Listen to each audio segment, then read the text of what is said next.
Сега да се устремим към друга тема. Тя е до някъде свързана с това, което е от вашата дясна страна, тъй като българите в един период от време са били съседи с тибетското плато. Но това е доста далеч в миналото, тогава когато те тръгват ударени от белите хуни или бади или афталитите, тръгват и се изнасят заедно с още 42 големи народа, се изнасят към Европа. Белите хуни провеждат една битка преди 1860 години. След тази битка на техния вожд Михиракула, така както го знаем от индийски извори, остават на бойното поле 900 000 убити. Било е просто касапница. Това са хора, които идват на коне и така нападат тази северна част на днешна Индия, Пакистан, Афганистан, че просто народите си тръгват. Това нещо е засечено в множество карти, които са главно тибетски карти. Например, има една карта, която е от 1 век след Христа, която показва къде са българите по това време. И тази карта се нарича карта на Шамбала, което е странно. На тази карта, центъра на тази карта е място, откъдето тръгва култа към Александър Македонски. Това е гробницата на Куруш Кабир или Кир Велики в Иран днешен, Пасаргад, така се нарича града, или Пасаргада, както ние го произнасяме. И това е в центъра на картата. И после като Охлюв са всички други народи, които живеят натам. Едните са към, значи Охлюва върви така, към Азия, след което към южната част на Азия, части от Африка захваща и така нататък. Всички известни народи са център Пасаргада. А Шамбала се нарича тази карта, тъй като е свързана с култа към Александър Македонски. Той нарича своята държава държава на духа и в тази държава ще има 10 закона, няма да има роби, това искал да постигне. Няма да има роби, ще има библиотеки, ще има свободно движение на хора, свободно движение на стоки, пътя на Куприната той създава. Освен това ще има общ език, общи храмове и така нататък и така нататък. Идеята за глобализацията е негова, естествено, и той създава тогавашния елинистичен свят, който се простира от Индия до Картаген и оттатък чак до Гибралтар на картата. Така че тази идея се нарича Сирийско царство, което на тибетски звучи като Шам-Боло. Шам е самоназванието на Сирия, на днешна Сирия и Ливан, страдата на Слънцето, и Боло значи царство. Шам-Боло. Оттам нататък това е първата карта, където са отбелязани въобще българите, в техния Мадърланд, там откъдето те тръгват. А това е долината на Балх или Балк, както се нарича на местния език. Там е град Балк, който е наричан навсякъде Албелат или баща на градовете. От тук нататък, това е град на повече от 4000 години и в неговия етнос, хората, които живеят около него, се наричат Балкхара. Оттам идва държавата Балкхара и оттам като част от Ариана, от голямата държава, и оттам идват най-вероятно като етноним българите. Ние нямаме абсолютно преки свидетелства за това, но повторенията Балкхара, Балхика, Бахлика, Бахлика Явана идват да покажат, че тези хора там са били главно или предимно от български етнос. Тези хора се наричат по-късно Болхор в степите на Централна Азия и по-късно се наричат Блъгари, Българи, Пългари, Булгар, Болгор, Болхор и така нататък, когато пристигат на Кавказ. Там ни поемат вече, след тибетските и китайските картографи, ни поемат вече картографите от една от най-древните исторически науки. Това е Ашхарацуиц, арменската картография и история. И тук може да се открият в тези два големи дебели тома и арменски карти. Естествено, че към всяка карта има подробно обяснение кое какво е, къде е, в коя библиотека се намира. Едните са от Ватикана, другите от не знам къде. Тоест една дълга събираческа работа е създаването на тези два големи тома. От Ашхарацуиц ние прескачаме вече в много други карти. Ние се попадаме и в картата Птолемейка, първата карта след смъртта на Клеопатра VII. Това е карта, в която българите се оказват част от една група, която вече се намира в Европа. Ние сме вече европейски народ. Преселили сме се, или голяма част от тогавашните българи. Нататък попадаме вече и в картите на латински, така наречените латински карти. Византийски, при разделата на двете части на Римската империя, и римски карти. И картите са твърде много. Те описват земите като Тракия, така ги наричат, но има и по-нагоре, там където е днешен Кавказ, части от Кавказ и части от Кримския полуостров, който в момента, знаете, е дискусионен, там е написано Вулгари. И в един от именниците от 3 век се казва Зиези екскво Вулгари, което означава Зиези, от който тръгнаха българите. Това е едно от 26 древни народа, които са описани в този именник, латински именник, който показва, че българите вече в 3 век са стар, уседнал народ в Европа. Т.е. поне 2 века са минали от тогава. А първата година, в която те са засвидетелствани, според арменските и според аланските източници, е 165 година. Тези свидетелства и картографските свидетелства подсказват 2 много важни имена, които ще срещаме много често в нашата история. Едното не е така добре доказано, но второто е напълно доказано. Нашата централна верига, планинска верига в България, която е над 700 км дълга, се нарича Балкан. Такъв Балкан има още 20 такива етнонима. И те водят директно към Азиатския континент. Има Малый Балкан, Большой Балкан и така нататък. Няколко Балкана има по пътя. Там, където са преминали българите. Това е едната думичка. Втората е Тангра. Тангра, Тенгри, Тауранг, Дингир и така нататък.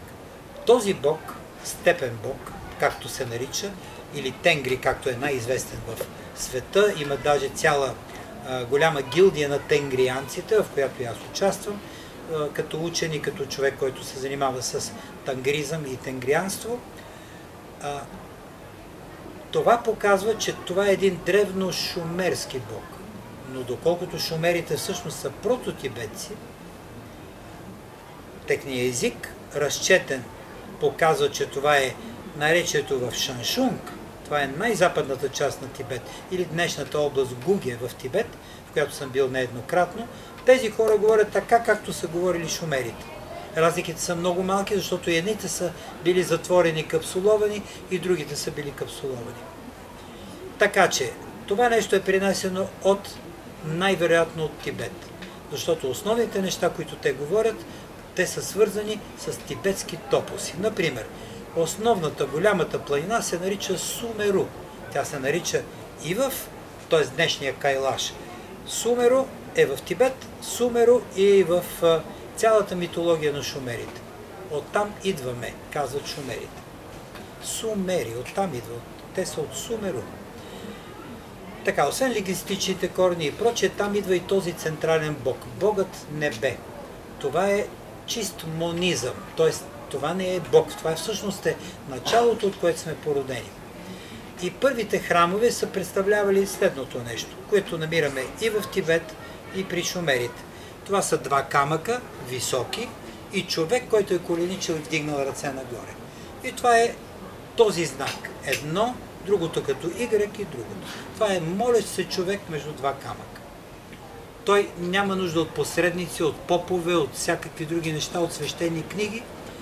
Той е човек, който се занимава директно, говори със своя Създател. Създателят му въздава и човекът вече е опростен за своите злодеяния тогава, когато се изповяда и поема по нов път.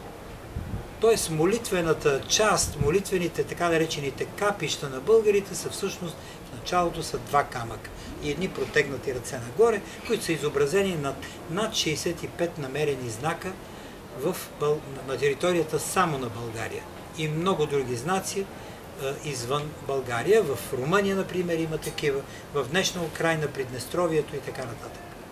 Така че от това време са прихванати отново българите от латинските източници и ние ги виждаме и в тези карти. По-нататък знаете, че Европа се развива доста бурно и се сменят много народи. Тогава започва държавата на франките, каролинги, меровинги, започват тевтонците на север, започват тамплиерите на юг и така нататък. Всички тези народи имат своите пътешественици, а тези пътешественици установяват дипломатически отношения на първо място и на второ място те ползват пазари. Знаете, че морските пътища са водили главно към Венеция, но другите и към Генуа. Но другите пътища, сухоземните, преминават през България, категорично, и винаги са минавали. Ние сме на средата на пътя на Куприната. Ние сме връзката между тези две части. И интересното е, че избора е интересен на Аспарух за разширяване на неговата бащина държава. Той отива там, където е мястото на сливане между Азия и Европа. Същинската Евразия. Тя е сблъсъка между двата континента. Неговата цел е била да стигне до Босфора, което дори и Тервел не успява. Първият е Крум, който успява да достигне до стените на тогавашния Константинопол или Цариград, както го наричаме. Тези карти са много динамични. Вие ще видите как непрекъснато се променя територията на България. И ние това го знаем. Те са основата за нашите бъдещи карти по училищната история и география. По-нататък идва времето на средните векове, където картографията вече е в разцвет, особено последната част, същинското средновековие и късното средновековие. Тогава започват доста мореплавателски експедиции, които заобикалят Африка, стигат до Индиите, търгуват с черен пипер, знаете, злато и скъпоценни камъни и така нататък. И най-вече тръгват да търгуват с тогава исляма, с ислямските държави, които са много повече тогава, отколкото сега. Много повече като група държави, тъй като сега знаете, че част от тях са отвоювани и вече преминали към други религии или възвърнали старите си религии. И тогава тези карти стават все още по-подробни. Особено петно и много важно за тях е Балканите. Това е зона, в която винаги се пролива кръв, винаги има въстания, винаги има войни, винаги има среща между две цивилизации, между два свята. Особено тогава, когато се появяват вече арабите, арабските завоевания. 635 година е важна и за България, и за арабите. 635 година умира Мохамед. И оттам започва вече мохамеданството или исляма. Неговите синове и неговите верноподаници, хората, които са вярвали в него, че той е пророка, те написват Корана и те започват да го разпространяват с огън и с меч. А от друга страна, 635 година е основана Стара Велика България. Някъде на територията на днешните Украйна, Русия и Приднестровие, там се намира голямото петно, обединение от 52 български етноса. Те са описани всички достатъчно стабилно от византийските източници. Знаете, че Курт или Кубрат, което означава обединител на персийски, е човек, който е отрасъл главно в Константинопол. Връщайки се, той прави държава от тези множество държавни обединения, които са били. Той прави една солидна конфедерация. Неговите синове разширяват бащината си държава, като Котрак отива на север, отива Бат Баян остава на място и той ръководи след смъртта на Кубрат. След 635 година, той умира 650 година и продължава, след което Алцек слиза чак до Италия и там основава една доста голяма държава, която 4 века се нарича България. И до днес повече от 5 милиона италианци са с българска кръв, доказано. Има Булгарини, Булгорело, Челяди, Булгария и множество други градове, които в момента са известни, включително и една марка, наречена Булгари. Знаете, това са хора, които са потомци на тези наши алцекови българи. Естествено, че Кубер застава в територията на днешна Сърбия и Македония и части от Войводиня и стига чак до Солун, неговите чичости стигат до Солун, а пък Аспарух преминава отвъд Дунава и спира до Верегава или Стара планина.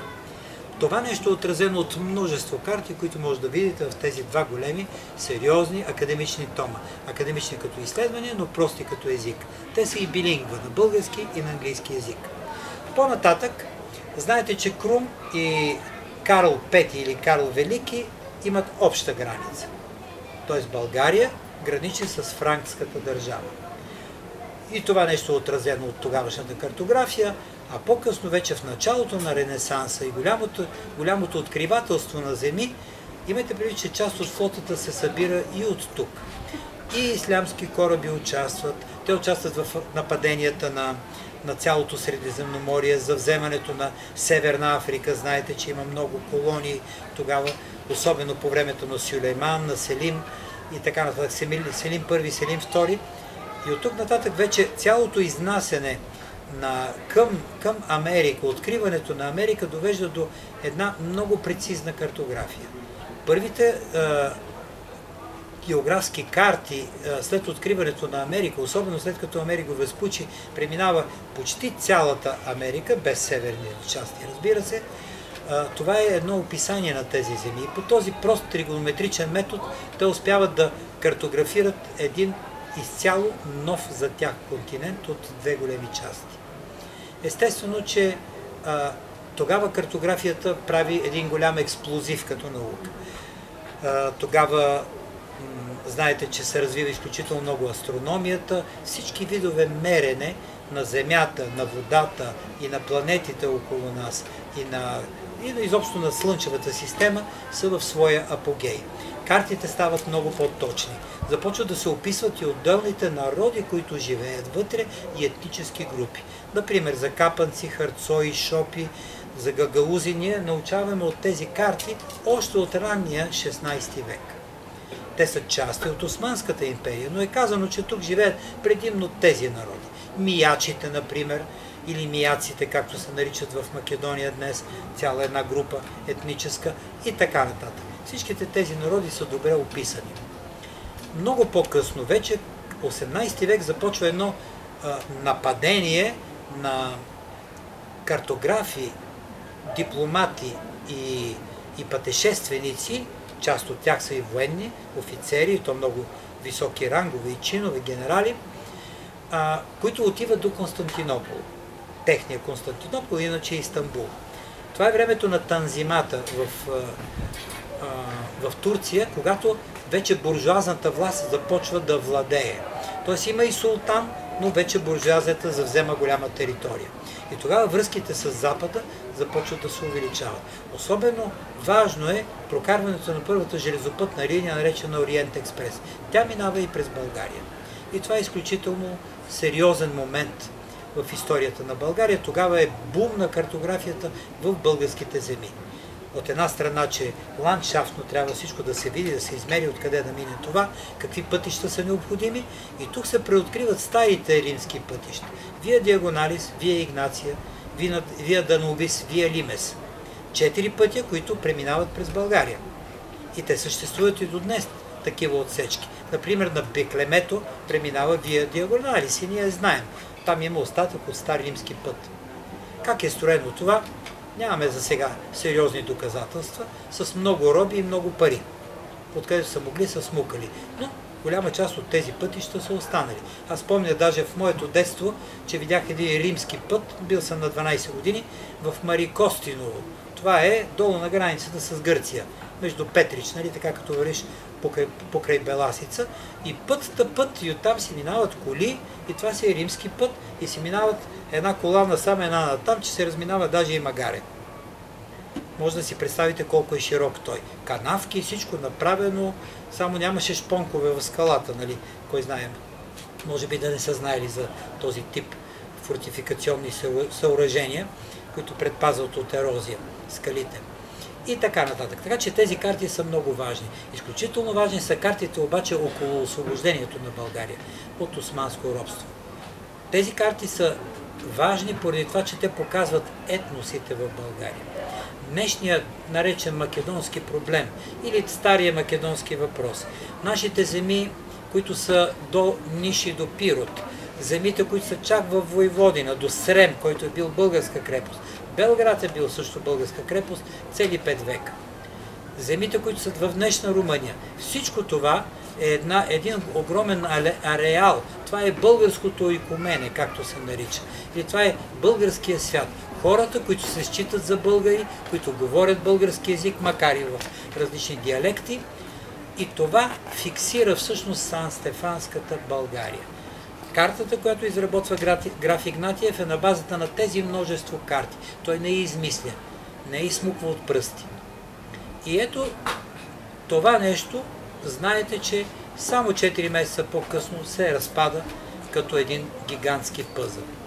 И само родолюбието на няколко епохи, на няколко поколения, довежда до това България днес да е в тези рамки. Иначе тя щеше да бъде изключително орязана. Щеше да бъде едно миниатюрно княжество България, т.е. първото завоювано отвъд Дунава от Аспарух.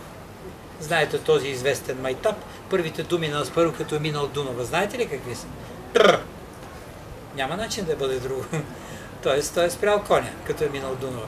Така че, след като е казал тррр, това, което е видял пред себе си до Стара планина, която е един от неговите защитни валове естествени, това е щяло да остане за България. Нататък ще видите карти на съвременна България.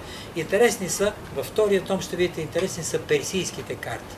Те показват колко много българи има извън територията на България.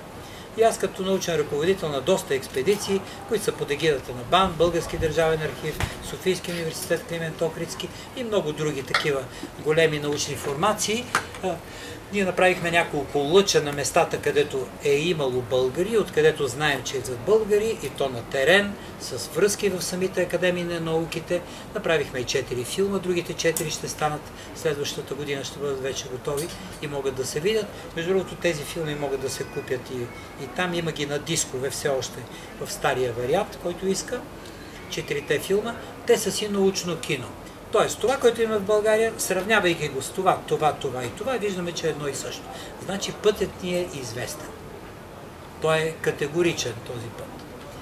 И в тези експедиции ние сме се облегнали естествено на 3 най-важни науки. Първата е антропология. Няма как да сменим костите на баба си и дядо си в гроба. Те са били такива хора, ние сме такива хора и между нас не виждам да има множество монголоиди, както дълго време се твърдеше, че сме хуни и тюрки. Няма общо с това. Ние сме участвали в тюркския каганат, в който имало още 50 народа, от които монголоиди са били най-малко. Вижте днешните турци, вижте колко монголоиди има между тях. Участвали сме в хунския каганат, който се е отдръпнал като една голяма вълна. Останали са някакви хора от него, но българите са били част. Но там са били франки, там са били гали, там са били германи. Германарих е един от хората, които е вътре, един от там царете на германите. В това време вандали са били, какви ли не племена. Така че българите не могат да бъдат причислени. Антропологията показва, че ние сме от тези хора. Ние сме протоарийци, ние сме от Балкхара, от тази част. Втората важна част, това е генетиката. Това са над 18 000 маркера. Там грешка не може да има. Това е математика. И там всички вече полагат оръжие. Генетиката постави точка на всички етнически спорове. В този глобален свят, надали след 100 години, ако се развива така, ще има значение кой откъде е дошъл. Отиваме само в Щатите или в днешна Франция или днешен Лондон и ние виждаме, че всичко е микс. И за да не става това нещо, ние е добре да се определим преди да стане това голямо смесване. А може и да го предотвратим, ако пожелаем. Тоест да остане една оригинална група от такива, защото тогава света става по-богат. Не една обща кухня целия свят, а да си останат кухните на отделните държави. Това е друга култура. Това не е миш-маш култура. Или тюрлюгювеч, както я наричаме. И третата наука се нарича археология. Отново, това, което е закопано в земята, то си остава такова. Ние само може да го сравняваме. На един от обложките на един от дисковете, вие ще видите как има поставени 4 съда. Единият съд е от погребението на Кубрат. 100% български. От тук нататък идват сасанитски съдове от Иран, които са заснети там в музеите. Те са абсолютно същите. Тоест, Кубрат е считал себе си за един от сасанидите. И това няма грешка. Меча му е такъв, пръстена му е такъв, единствено анаграма му е християнски. Но той си бил и тангрист, той е бил двубожен. И тангрист, и християнин. Тангризма е допускал това. Тоест това е отворена религия. отворен култ. Може да си и такъв, и такъв. Вярва и в две неща. Със сигурност Кобрат е имал повече от 5 жени, законни, такова е било времето, и някои от тях са били и християнки. Ние нямаме сведения за това, но със сигурност е било така. А да имат повече жени, знаете каква е причината. Чести войни, главно мъжкото население се избива и многомъжеството, т.е. многоженството е било нормално. Както в Тибет е известно многомъжеството. Една жена с повече мъже. Жените съкат там, тъй като трудно раждат, много от тях умират при раждане, голяма надморска височина, тежки климатични, атмосферни и хигиенни условия, и това е довело там до полиандрия, докато тук на малките височини е полигамия. Това са тези два безценни тома. Общата им цена е 240 лева, реално в книжарницата ще видите струват 480. Но за щастие издателство Тангра ни ги предоставя тук, само заради това, че сме направили такова културно средище, собственика желая да направи нещо хубаво и вие сте част от това хубаво нещо. Отгоре виждате едни малко по-простички карти, те са съвременно нарисувани и това са атласи на българите. Първи, втори, трети и четвърти атлас. Едното е праистория на българите, второто е история на средновековието, другото е подосманско робство и последната е на съвременна България. Това е това, по което се учи във всяко едно училище. Те са в огромен тираж и тук цената е само 24 лева. Да не вярвате, гланцови хартии и така нататък, това би трябвало да струва поне 100 лева. Нормално, ако е нормално такова по-бутиково издание. Това са нещата, които ви предлагам. Картата е нещо, което показва истината, защото картата се прави на самите места и всеки един владетел казва: да, до тук е мой синор, тук свършва моята граница. Никой не може да си измисли нещо и да го напише в картата. Това са договорени вече граници, скрепени с множество споразумения, печати и така нататък. И това е реалната, истинската история на България. Така да се каже, сложена на книга. Имате ли някакви въпроси? Ако искате, мога да ви разтворя един комплект, да го разгледате и ако някой желая, може да си купи голям или малък комплект. А каква е връзката между Сирия? В началото сте говорили за Сирия. Да. И България. Има ли някаква връзка? Връзка няма. Единствено, че значи това сирийското племе или Шам, държавата Шам е една от първите държавности, но тя е сателитна на шумерите. Няма връзка, има връзка само с Шамбала, откъдето започнат. От картата на Шамбала, където една от точките е Сирия. Зато това беше връзката, иначе пряка връзка нямаме с Сирия. Освен, че сме европеоиди и ние и те. А с хазарите и хазарския каганат? Хазарите, хазарския каганат, всички, които завършат на Ар, Ор и Ур, те са една група от хора, която идва от Азия. Ние с хазарите сме най-вероятно трети братовчеди, по останките, които намираме, генетични доказателства. И те идват, и те са се изнесли заедно с нас при удара на Михиракула в тази част на Централна Азия. А хазарите са наши съседи, те ни завладяват, тогава държавата е твърде силна, те приемат юдаизма, а по-късно биват жестоко поислямчени. Днешния Азербайджан е всъщност Хазарбайджан. Това е истинското му име. След което вече се нарича Азербайджан. Това е тогавашната Хазария. Заслугата за откриването на Хазария на Лев Гумилев, руски академик, който прави, всъщност той открива, че Каспийско море спада, намалява своята площ, но на места се увеличава. Просто като че ли се изсипва така морето. То е и езеро, знаете. И в тая част, където е под водата, той казва: ние трябва да изследваме долу. Там може би са хазарските градове. И правят няколко подводни експедиции и наистина откриват старите столици и всичко останало. Тогава се разбира, че хазарския каганат всъщност е бил приморски каганат и конен каганат едновременно. Те са имали и флота. От началото се е мислило, че са нямали флота, но са били с доста мощна флота и то Каспийска флота. Други въпроси? А първата българска държава, според вас, къде е основана и преди колко време? Защото една идея е, че 14 000 години държавата идея е всъщност в около Хималаите е всъщност българското първа държава от там нататък е спред от всички други държави, която съвременната тази така на свърховата държава, мисля, че е 15-та километра, но може би да не съм точен. 14 000 години назад. Това дали отразено в картата? Това е невъзможно, защото преди 14 000 години е края на ледниковата епоха. Преди 14 000 години е края на ледниковата епоха. Тогава хората излизат от пещерите. Нещата, които виждаме в Магурата или в Алтемира, пещерата и така нататък, те са от това време. Значи първата цивилизация е създадена най-вероятно в Турция днешна, в Гьобекли Тепе. Това е на 10 000 години. По-старо от това не е намерено.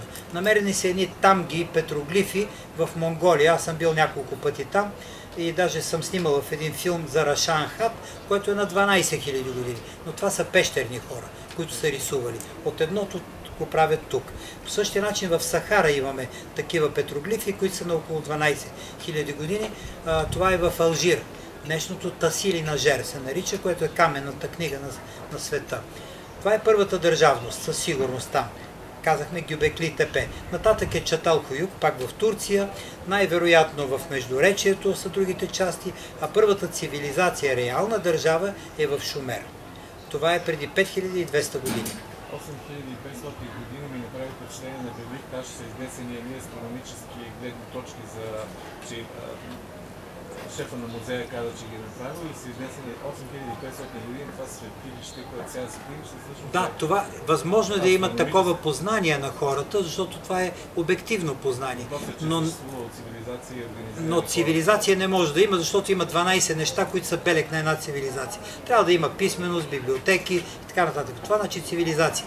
Гражданственост. Всичко да е гражданствено, а не за 20 човека. Винаги е имало управители, шефове с най-различни имена на тези групи или племенни вождове, но за държава и дума не може да става. Така че първата засечена държава с етнонима българи е най-старото сведение от преди 4200 години. Създаването на град Балк. Тогава се казва, че в създаването на този град участват и балкхарите, на които е кръстен града. В никакъв случай не може да твърдим, че те са били доминанта като брой население, но че те са били водещи по някакъв начин, със сигурност е така. А за днешните българи, каквито сме ние всички и се наричаме българи, е сигурно, че те са били повече от пясъка в морето, тъй като имаме над 30 независими византийски източници, които показват числеността на хората, които са преминали Дунава и които са останали в Румъния. Значи, 3200 км са Аспаруховите валове на територията на Румъния, което означава, че той за неговия живот, той на 91 години загива на конно-таварска стрела. Това означава, че този човек е успял да направи почти една китайска стена за своя живот. А китайската стена е строена над 270 години и то от много хора. Валовете, знаете как се правят. От равното се копае ров и се става като вал. Слагат се колци, другото се пълни с вода. И това не е майтап, това е огромно фортификационно съоръжение. 3 вала има само в България. Всичко останало в днешната България, всичко останало и в Румъния. Тоест там е била основно държавата му, това е едно разширение. И на 9 август, скоро мина 9 август, 681 година е подписан договора между бития император и Аспарух. И този договор го има във Ватикана, черно на бяло. Тогава и за щастие един от Вселенските събори. 680 година се казва, че беше победен той при Онгъла, върна се да си прави бани в Месемврия, което е тук близко на 60-70 км от нас. Върна се и беше създадена нова държава отвъд Дунава, която се беше наречена България. И това е. Това е, което има ние като сведения. Но най-старото сведение е преди 4200 години за държавата Балкхара. Така се казва един от филмите. То е направено на място, по това вече почти няма спорове. Въпреки това искам да предупредя, че нещата, които сега казвам, те първо трябва да бъдат проверени от самите вас и да се убедите, че това е истинно, и второ, че науката все пак е степен на познание. Ние знаем това, след време може да се открие нещо друго, което фундаментално да прекори картата на света. Но за сега историята е такава. Имате ли други въпроси? А Иран каква има връзка с България? Иран с България. Значи старата дума е Ария, Ариана, откъдето идва и думата Иран. Това е държава на почти 7000 години. Аз съм бил 2 пъти в Иран и виждам отделните пластове исторически. Нали, това са еламити, най-различни народности, лористанци, след което идват ашури, след което идват вавилонци, различни хора. Най-силна Иран става по времето на ахаменидите. Тогава те правят империя, а не просто държава. Значи Ариана е една държава, която е конфедеративна. Оттам и българите знаят какво значи конфедерация. Няма нито едно доказателство, че българи, траки и славяни са се били когато и да е в историята на България. От 681 до сега. Което означава, че конфедерацията била изключително стабилна. Ние не притежаваме тези документи, но по време на покръстването на българите ние притежаваме отговорите на папа Николай II към Борис. И казва какво може, какво не може. Това, което го е питал Борис, ние не знаем. Или поне не ни е дадено. А от Ватикана са ни дадени само отговорите. Въпросите със сигурност ги има. В Ватикана ние нямаме достъп за сега.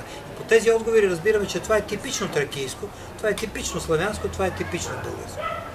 А българите със сигурност са доминиращи. Генетично ние сме 44% памирци. Идваме от там, от Ишкашим, тази част на Памир. Това показва нашите изследвания генетични на терен, с човек-генетик, който се занимава. Всички проби са изследвани в Национална генетична лаборатория и се оказва, че тези хора там и ние сме абсолютно първи братовчеди, даже и брати.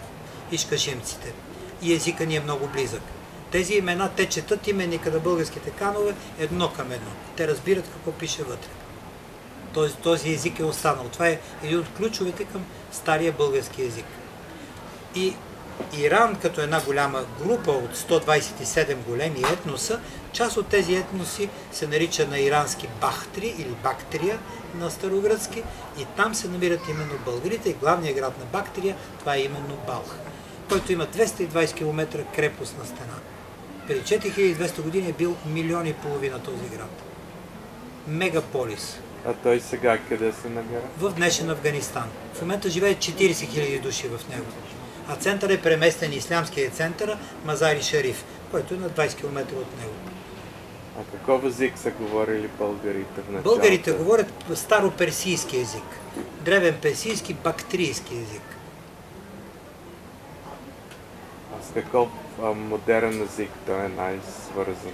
Кой с съвременния фарси и дари, тези два езика. По-близко е до пахлеви, средно-персийски език, средновековно-персийски език, на който са написани, например, Шахнаме, които са написани, Омар Хайям е писал на този език. Пахлеви, той е по-древен език. От времето на партиите и сасанидите. А преди това се казва Михи, по-древния език, който не е запазен. Той го има само като клинопис и се знае определени произношения. В какъв момент става славянски език? И по доминиращ. Начин, да, това е идеологически ход, идеологическо-политически ход. Значи става доминиращ при покръстването на българите, основно тогава. Защото идеята на Борис е бил да вземе и други славянски поселения, които да ги приобщи към държавата и те влизат вътре в държавата доброволно. Той ще ги защитава. Тоест тогава той избира така наречената билингва. Два езика са тогава. Например, на български език това нещо се казва крак, както и на персийски. Но на славянски език се нарича нога. Ние почти не използваме тази дума. В български език не използваме. Докато руснаци, македонци, всякакви думи, нали, седиш на нозете си, казваме ние, но стоиш на краката си, здраво стъпил на краката си. Понякога казваме и славянската дума. Това нещо на староперсийски се нарича куна.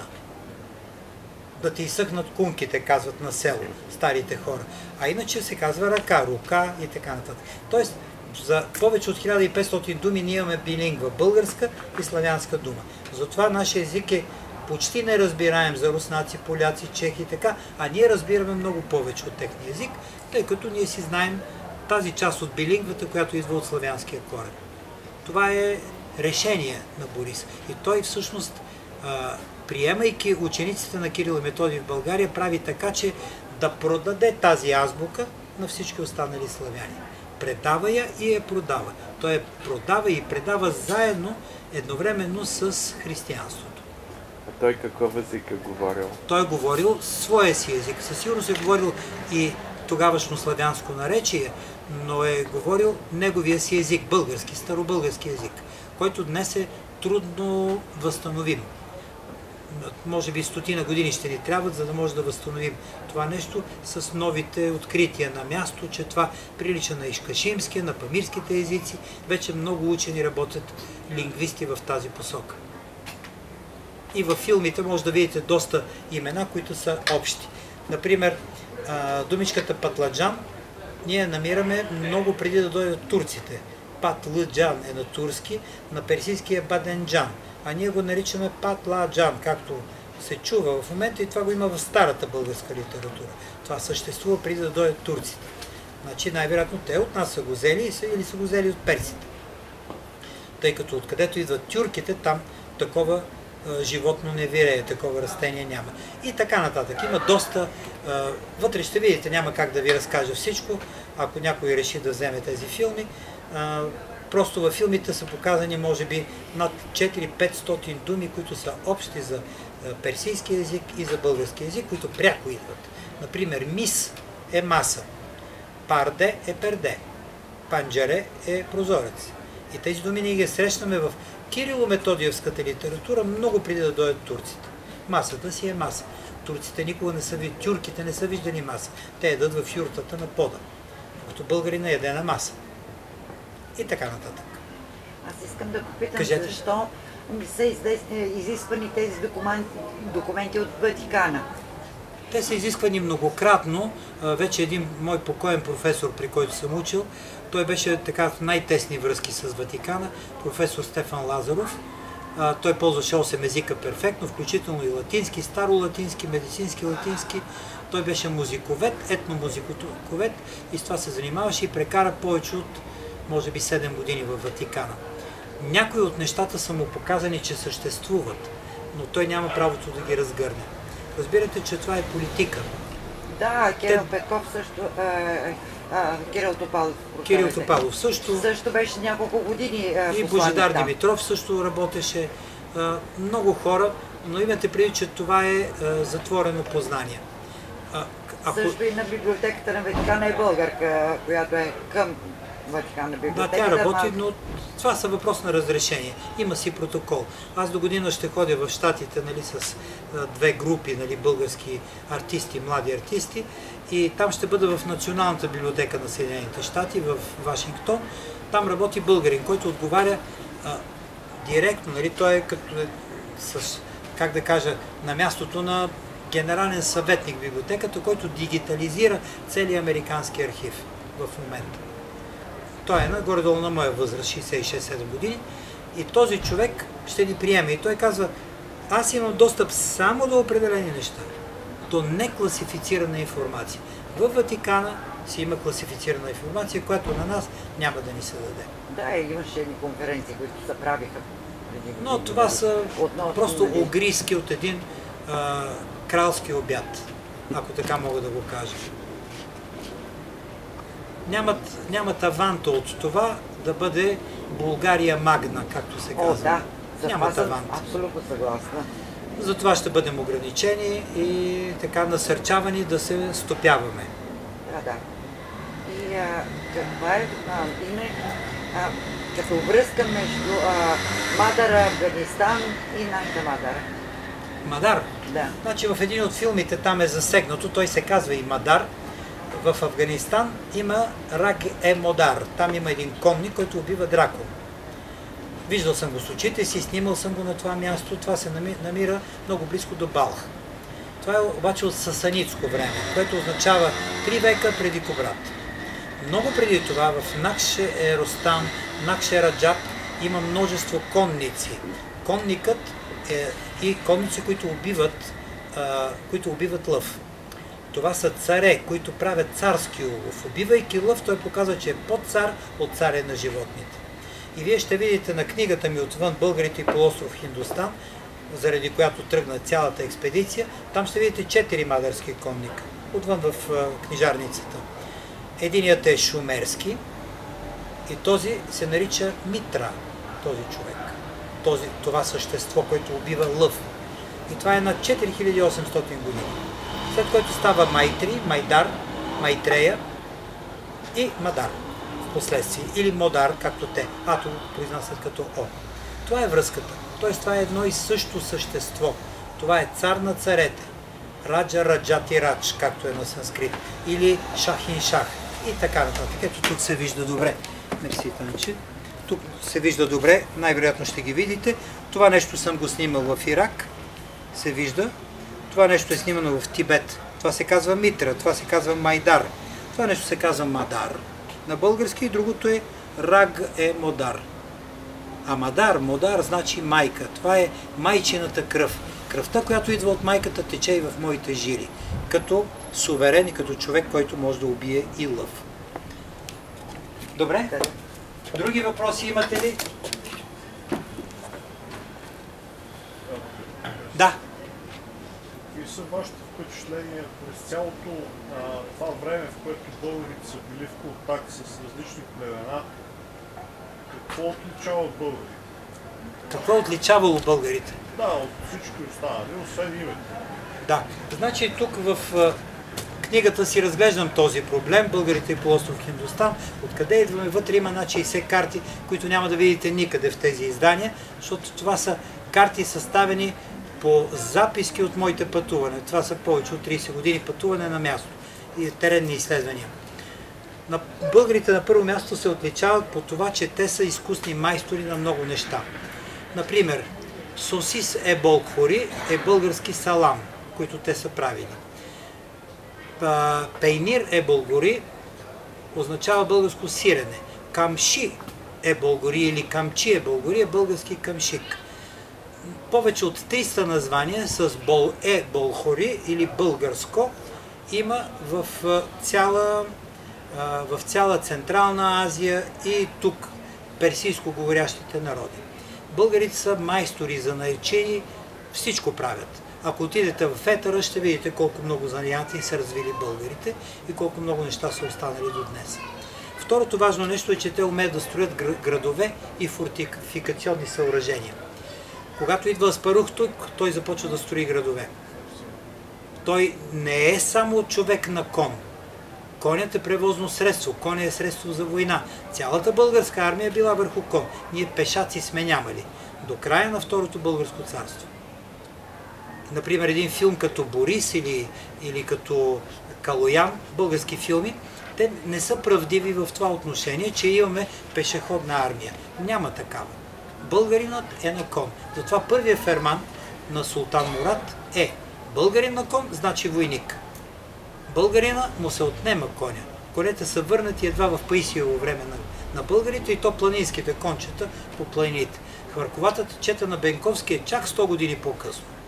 1762 година, 1868, 72, 3 и 4 година, тогава се случват тези неща, до 76. Т.е. тогава конете навлизат по-масово. Тогава е танзимата, както вече казах, и вече има една по-жива автономия на завладените земи. Те почват вече по някакъв начин да се откъсват и културно. Знаете, че гръцката схизма влиза в България, те могат да строят манастири и така нататък. Идеята е да претопят българите, гърците. Това е договореност между Турция и Гърция и тогавашните гърци, нали? Тогавашното патриаршество. Другото, което отличава българите, това е умението да водят война. Войната е била средство за общуване между народите някога. Да бъдеш войн означава да бъдеш най-добрия. Едва последните 75-6 години след Втората световна война ние се радваме на един относително траен мир. И една такава малка язва, каквато е Украйна-Русия в момента, тъй като фронта не е кой знае колко голям, веднага плаши хората и казва, това е тотална война. Да, мирише на тотална война, но дали ще стане или не, ние не знаем. Въпросът е, че войните тогава са били непрекъснато.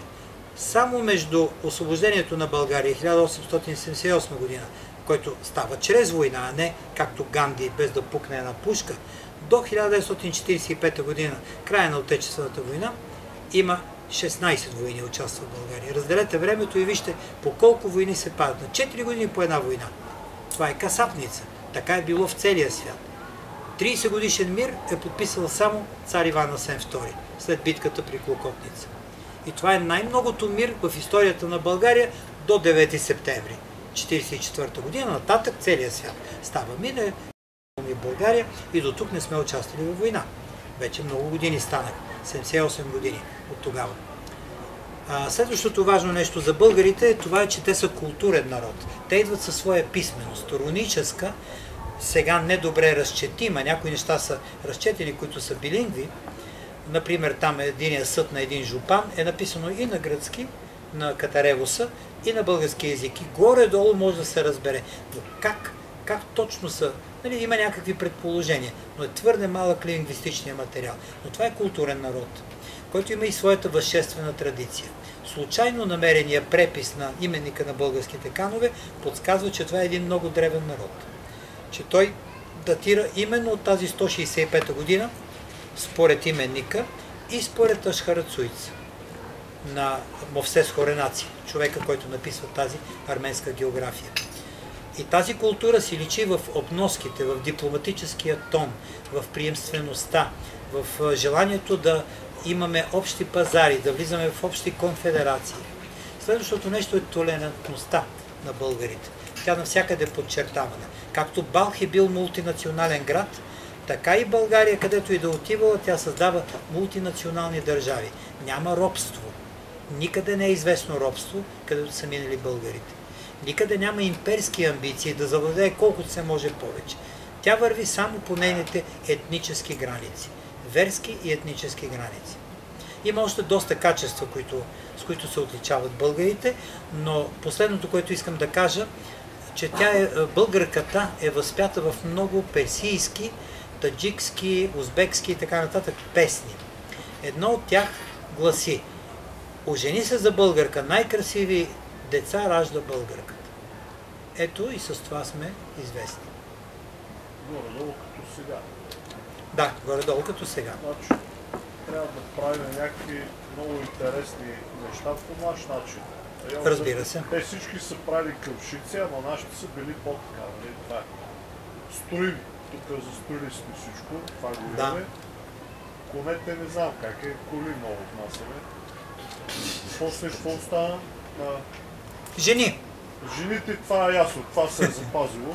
Хич не е ясно, това е отговорност, която заслужава да бъде вдигната. Тук има много работа за свършене, според мен. И култура и език, да, и горе-долу. Много. Но и тази голяма екскурзия, която се случи след 90-та година и 1/3 стопяване на нацията, това е най-голямата екскурзия в историята на България. Добре, в верско отношение тази толерантност няма ли някаква верска основа, да кажем? Например, мен ми е право впечатление, че за Иван Асен се споменава в учебници, че между другото той бил много толерантен, ние много сме се разширили тогава, с Иван Асен II. Всъщност не е това ключа. Да, до някъде и това е ключ, толерантността. Въпросът е, че в момента сме в такъв период, който сме почти ударили дъното, нали? Почти сме в калта. И България е разделена на две Българии, минимум. Тоест, като групи, като хора, едните искат това, другите искат нещо съвсем различно. И няма между тях диалог, няма единение. И основният проблем е по-скоро това, че тази толерантност, тя се губи във времето. Зависи който управлява. Например, тази толерантност е загубена по времето на Борис Михаил. Той налага с огън и меч християнството. Аз съм участвал, няколко пъти съм бил в идентифицирането на скелетите от кръговия гроб при Девня. Покойния вече, за съжаление, професор Йордан Йорданов. Участвах там в няколко такива теренни неща. Той си беше шефа на това. Написа една много солидна книга. Това е 2009 може би година, когато се разкопа отново гроба.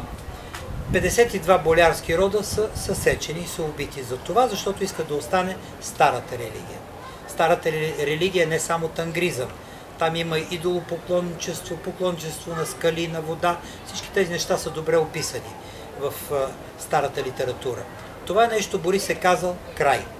Едновременно с това той е поискал толерантност от Фотий, от патриарха и са били покръстени 36 пагански или езически, тогава наречени, обичаи. Това са кукерите, това са вълчите празници, Петлюв ден, това е Пеперуда, Герман, всичко това нищо общо няма с християнството. Но това са собствено християнски празници и леко се поместват във времето. Дори деня на зимното слънцестоене, който се нарича Енинак, а при нас се нарича Игнажден или Еднажден, той е запазен.